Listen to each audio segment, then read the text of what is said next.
Broskis, we gotta talk. We gotta talk. We're talking about the Sunders on a Saturday. And yeah, I may have just changed my mind about the sneaker, but not in a good way. Perfect.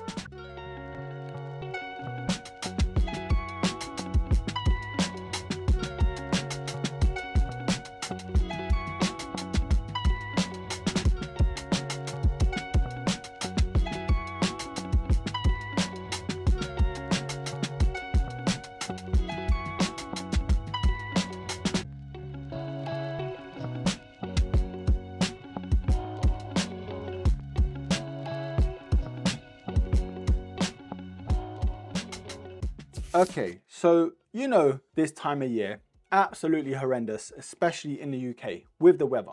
We've literally got a storm on today, madness. I can't remember the name of the storm. They name it some next names like Barry or Meredith or whatever. Storm Meredith. That sounds frightening. Anyways, the Air Max Thunder Gore-Tex. Such a clean shoe, one of the best winter sneakers you could get right now. Now I have said I've changed my mind about this sneaker.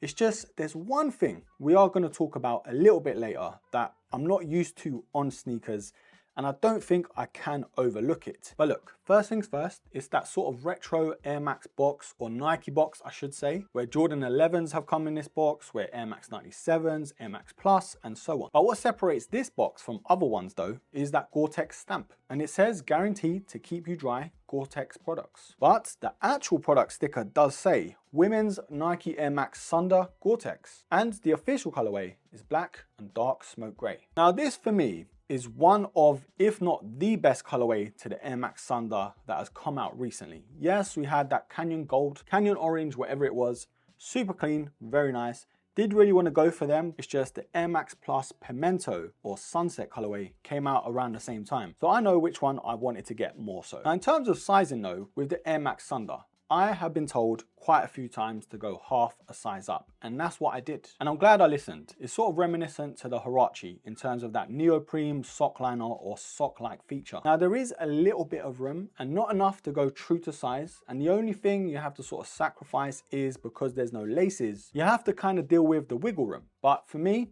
overall, I'd still go half a size up. Okay, before we go into reasons why I've changed my mind on this sneaker, let's look around it, because honestly, definitely one of the most unique looking ones. Now there's something about this colorway, and I know technically it's triple black, even then it's still eye-catching. The Air Max Thunder though, I have been very intrigued by the silhouette and getting these in for the first time, and I'm thoroughly impressed. Everything down to how comfy they are, to how they look on feet, and even the materials. But this version though has that ripstop on the upper to make it more waterproof and a lot more insulated for the winter. But technically what you'd call the mudguard, those panels are actually reflective. And honestly, it looks so good. Now straight off the bat, with the Air Max Thunder, you can tell this is a Thunder by the zip, and it's so cool. And it's one of the things that grabbed me straight away with this sneaker. However, the big deal breaker for me is because it is a Gore-Tex sneaker, there's no laces. In the normal Thunders, you have the laces along with the zip, so you can sort of chop and change how you wear the shoe. Now it shouldn't bother me as much, but yeah, it really does. And that's the only thing I can hold against this shoe. Now we've got some Nike branding on that sort of sock-like feature, or the tongue technically, with the Nike swoosh there and the 6453, which spells out Nike in the old school keypads on mobile phones. But yeah, on the sock liner, honestly, very nice, very well padded, as you can tell from the back of it. And the insole is in black with the Nike swoosh and Air branding. Now the heel counter again is very unique to the Air Max Thunder, very well constructed, very supportive, but still not uncomfortable. The midsole though is one of the best things about this sneaker. Not because of how it looks, yes, it looks decent, but honestly, once you get them on foot, these are very comfortable. By having the air units towards the back and those sort of mini ones that you can see towards the forefoot, definitely gives it that sort of sporty vibe. Now the outsole here is very much unique to the Thunder again, with that sort of Aztec vibe, I'm gonna say. The Max Air badge in the middle, very much like the Tuned Air logo that we do get. Okay, what are we saying about the Air Max Thunder Gore-Tex? Honestly, such a nice shoe.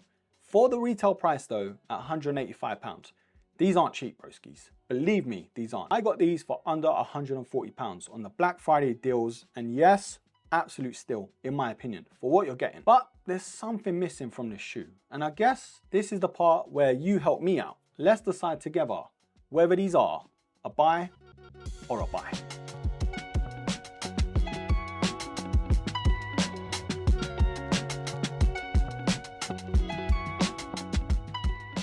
Now buying this sneaker and going into it, I knew there were no laces. I just knew, but I still went for them and thought they might just grow on me. And as much as I do need a winter beater with waterproofing, just because, yep, from the UK, you know how it goes. And I wanted a little sauce with it. And these look amazing with the 3M, that ripstop material. And yeah, it's a Sunder after all, a classic. But now that I've got them in hand, and now that I've tried them on and had them for a few days now at this point, yeah, I need them laces. I don't know why, it's just something that's bugging me. Now you could call me a sneaker Karen or an absolute waffler or both, but yeah, I don't know. When I look down, there's something missing and it is those laces. And I know I shouldn't moan because it has waterproof materials and it's a Sunder after all. You knew what you were getting. And obviously I can only speak for myself. That's not gonna bother 99.99% of people, but it does bother me. So as much as I do really like this sneaker, and bro, I really do. Trust me, I do. I've spent about 2 weeks debating, going back and forth. Should I keep them? Should I not? What do I do? And yeah, I'm not keeping them, but I still do rate them. But an amazing shoe, very comfortable. The sleek vibe to it, the sports aesthetic, if that's what you want. And also a triple black waterproof sneaker. Definitely one to consider for the winter rotation. For me, I'm gonna be on the hunt for other sneakers with laces, preferably with Gore-Tex, but I know it's very hard to get, especially on sneakers you actually like. That's why this was so hard to say no to. Yeah, I'm still gonna give these though an absolute buy. But broskies, let me know what you think down below. Is the Air Max Sunder Gore-Tex one you've been eyeing up? Is it one you've already copped? Or is this an absolute miss? Leave all your thoughts down there and I will pin the best comment. Ah man, I'm still even thinking now, should I keep them? It's so hard, broskies. Honestly, I never thought I'd want to see laces on a shoe as much as I want them on this one. I don't know, maybe it's the size of them, maybe it's my joints, they just look extra long without laces, and it shouldn't bother me as much as it does. But yeah, here we are. Still an amazing shoe, in my opinion. But anyways, I'm gonna love you and leave you there. Don't forget to like though, subscribe, comment, share, all that good stuff. And yes, until the next episode, take care.